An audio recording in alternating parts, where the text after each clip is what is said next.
इस लड़के ने बस एक बूढ़े आदमी की मदद की और बूढ़े आदमी की पत्नी ने उसे थॉर की शक्ति दे दी। घर लौटने पर उसे महसूस हुआ कि उसका शरीर बड़ा हो गया है, जिससे उसके कपड़े छोटे हो गए हैं। स्कूल के अंदर जब उसकी दोस्त ने उसे साइकिल ठीक करने के लिए कहा तो उसने अपने हाथों से टायर मोड़ दिया। अपने अंदर बिजली की ताकत महसूस करते हुए उसने एक हथौड़ा बनाने के लिए बहुत पैसे खर्च किए। फिर उसने हथौड़े को उठाकर हवा में फेंक दिया और उसे वापस बुलाने की कोशिश की, जैसे थॉर करता था। लेकिन जैसे जैसे समय बीतता गया, हथौड़ा उसकी पुकार पर नहीं लौटा। जब वह पहाड़ से नीचे आया तो उसे 3 किलोमीटर दूर एक छोटी नदी के किनारे उसका हथौड़ा पड़ा मिला। फिर वह एक दुकान पर गया और उस बूढ़ी औरत को वो हथौड़ा दिखाने लगा। बूढ़ी औरत ने कहा कि थॉर का हथौड़ा प्राचीन दुनिया का सबसे ताकतवर हथियार था, जिसे कोई भी लोहार नहीं बना सकता था। बूढ़ी औरत ने बताया कि एक प्राचीन लौ हमेशा से जल रही है और शायद वही हथौड़ा बनाने में उसकी मदद कर सके। तभी लड़के ने देखा कि कोई उन्हें छुपकर देख रहा था। बूढ़ी औरत ने उससे कहा कि सूर्योदय के समय पहाड़ पर आकर मिले और फिर अचानक गायब हो गई। घर लौटने के बाद लड़के ने देखा कि उसका भाई अब तक वापस नहीं आया था।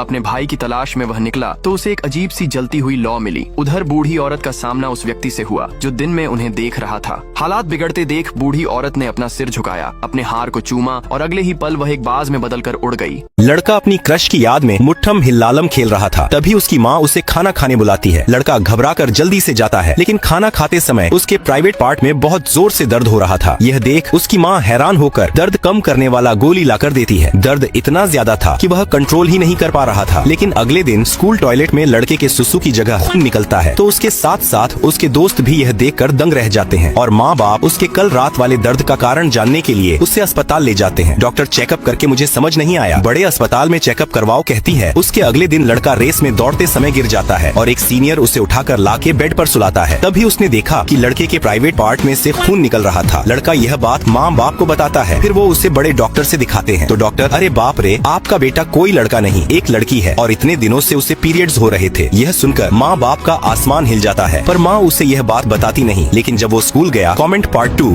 इस लड़के ने एक छिपकली की पूंछ मिट्टी में दबा दी, लेकिन अगली सुबह तक वो पूंछ पूरी छिपकली में बदल गई। वह बहुत खुश हुआ और ये बात अपने पापा को बताई, लेकिन उसके पापा को यकीन नहीं हुआ कि मरी हुई छिपकली दोबारा जिंदा हो सकती है। कुछ दिन बाद एक दुखद घटना हुई। लड़के की माँ की कार दुर्घटना में मौत हो गई। अपनी माँ को वापस लाने के लिए लड़के ने उनके कुछ बाल बगीचे में दबा दिए। फिर वो उस छोटे से मिट्टी के टीले के पास घुटनों के बल बैठ गया और बार बार प्रार्थना करने लगा। उसे उम्मीद थी कि उसकी माँ भी छिपकली की तरह वापस आ जाएंगी। लड़के के पापा बहुत दुखी थे। वो अपने बेटे को गले लगाने के लिए उसके पास गए। अगले दिन लड़के ने खुशी खुशी अपने पापा से कहा कि उसने अपनी माँ को देखा है। उसने बगीचे में मिट्टी के उस ढेर की ओर इशारा करके कहा कि माँ वहीं छुपी है। पापा ने सोचा कि लड़का थक गया है और यह सब उसकी कल्पना है। उन्होंने उसे अंदर जाकर आराम करने को कहा। रात को लड़का फिर जागा और पापा को उठाकर बोला कि उसने माँ की आवाज सुनी है। वो पापा को दरवाजे तक ले गया और बगीचे के उस टीले को देखने लगा। जब पापा ने बगीचे में देखा तो वहाँ कुछ नहीं था। तभी कुछ अजीब हुआ। मिट्टी का वो छोटा टीला थोड़ा हिला, जैसे वहाँ से कुछ बाहर आने की कोशिश कर रहा हो। पापा चौंक गए। उन्होंने जल्दी से लड़के को घर के अंदर भेजा और खुद बगीचे में वापस आए। उन्हें विश्वास नहीं हो रहा था, लेकिन टीला फिर से हिला, जैसे वह किसी बात का जवाब दे रहा हो। डर और हैरानी के साथ उन्होंने मिट्टी खोदनी शुरू की। तभी एक डरावना राक्षस उनके पीछे आ गया। दो खोए हुए लड़कों ने जंगल में एक अजीब गड्ढा देखा जिसमें से हरी गैस निकल रही थी। लड़के ने गड्ढे में एक लकड़ी का खंबा फेंका।